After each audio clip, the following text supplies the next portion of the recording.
for me, there was a hole in the canon of filmmaking, cinema, as regards to story, slavery. And I wanted to sort of, venture in there, trying to sort of, put this story onto a situation where people, basically shine a light on it, so maybe it can be illuminated and we can examine it and see where we are and see where we want to be in the future. I'm somehow nominated for the EU Rising Star Awards, so I'm very, very lucky indeed. Yeah. How do you think it's going to play? How are your chances? Do you know what? I'm in the most unbelievable category, and of course I'm no expecting to win. It sounds like a cliche always, but I am so grateful to be in a category with this group of actors. I'm a fan of all of them, and George is a friend of mine. You know, it's just an honour to be amongst them, to be honest. It was a lot of fun. It was a lot of fun. It was hard work, and we had just so much good time filming it. It was adventure, and we always had a different obstacle with Paul Greengrass and Tom Hanks, and it's just an amazing experience for me. Martin, look up, look up, look up. To the back, to the back.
Oh, that's nice. Look up, look up.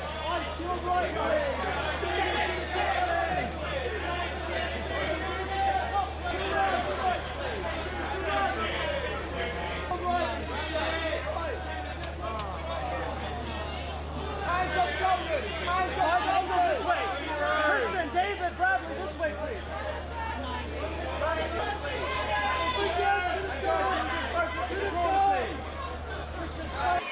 It was brilliant because it was such an honor to play a living legend and an icon like Niki Lauda, and a guy who has nothing to do with me really. We don't have anything in common, so it was such a rich experience to go back in time, to go back to the 70s, to dive into that Formula One world and to play this very fascinating man.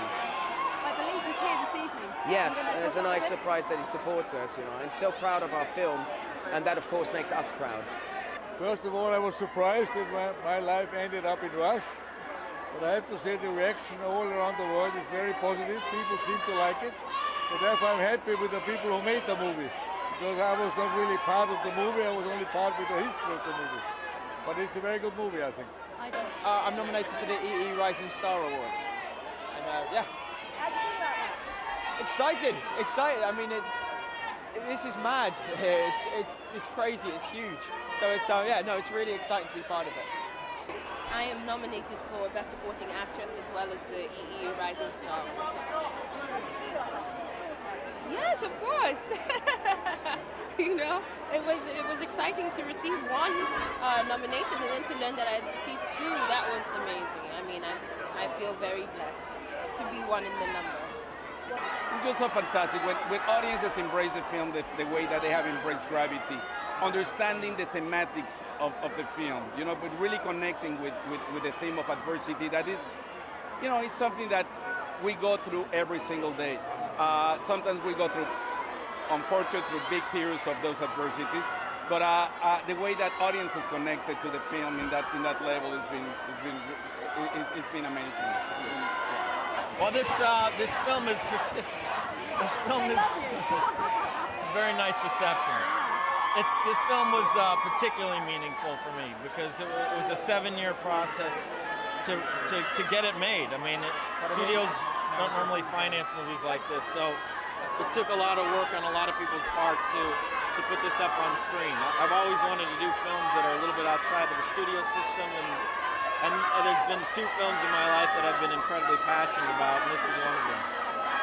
It was outrageous. It was filled with disgusting behavior, but it was ultimately a reflection of the darker nature of humanity and our culture, and a very real destructive quality, which is the endless pursuit of wealth and power at all costs. And ever since 2008 was a movie that I really wanted to put up on screen, and I knew that only one director could really encapsulate all of this in film, and that was Martin Scorsese. You have to go into these ventures and not judge your characters, even though I don't agree with anything that he did, nor his philosophy in this movie. You have to go and do it with an open mind. So I kind of just looked at it like, he was some sort of Roman emperor, and we were all encouraged to do that, to sort of push the boundaries every day and give in to every hedonistic quality we could. No, it's a blessing. I'm so happy all the actors are nominated. I do everything for the actors. I love actors. I write the roles for them. I aspire to be worthy of their time, and I wanted to ask them to take risks that they've never taken. And so they all do. And that's what makes cinema exciting. Very excited. Thrilled about the nomination. Thrilled for the film and the numerous nominations that the film received here, and excited to be out here in this kind of festival atmosphere, celebrating film generally, and doing that in London. And so, yeah, I'm very excited. I feel incredibly overwhelmed to be here tonight. They want Leo. They want Leo. I hope they give them Leo, because they're not going to stop. I'm so excited to be here. It's my first time at the BAFTAs, and I'm so honoured. It really is. I can't really say that enough. I know that's everything. Everybody's been saying the same thing, I'm sure. I'm nominated for the EE Rising Star. How do you feel? I feel very happy. Je suis tellement heureuse. Merci. It was about an ordinary Irish woman, really, and I wanted to tell a story about an ordinary person who'd been through an extraordinary experience, and I just thought I'm going to see if I can turn it into a film. I thought because it was about a mother and her son, I thought, well, people will connect with it because everyone's got a mother and everyone understands the connection between a mother and a child. It's a pretty universal thing, and also there was a photograph alongside the article of Martin Sixsmith, who I play, and Philomena, who Judy plays, Dame Judy. And they were laughing in the photograph, and I thought if I can capture some of that laughter and get that on screen, then it'll make the film work.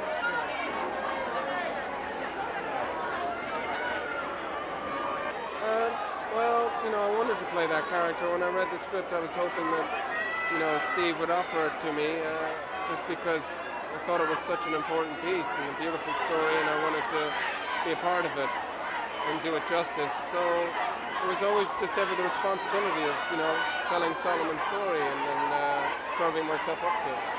Well, it started Cannes last May, and we just kind of little engine that could movie, and they've started to find it more and more and more, and we've been very lucky. And to be included here is wonderful. And the 2 people that came with me, the cinematographer and the writer, tells you that the movie's got something going on.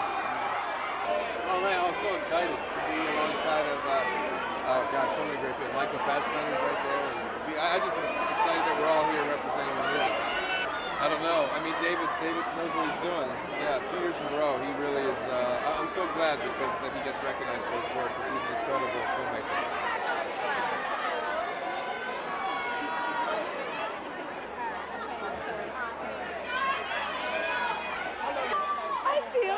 I never imagined that, my life would bring me to this point. I mean, I've done my work, I've done it as best I can, I've hoped for the best. A lot of it's been to do with crossing one's fingers. But, it's an incredible affirmation that maybe you took the right path. I just wish my parents were alive to see it and realize that, oh, it was all okay. It all worked out in the end, you know. Yeah, she did good. BAFTA has become so fabulous. I think it's really one of the great, great awards. I think the fact it's in the Royal Opera House, to be here on Drury Lane is just very exciting. It feels like you just were invited to the best ball there is. That's what it feels like. And I made a decision that I was just going to come and have a really great time. No expectation, just a really good time, because for something like BAFTA, I mean, it's the British Academy, it is just such an honor to be on the list. So I'm thrilled. First time, maybe the last time, so let's have a good time. That's my philosophy.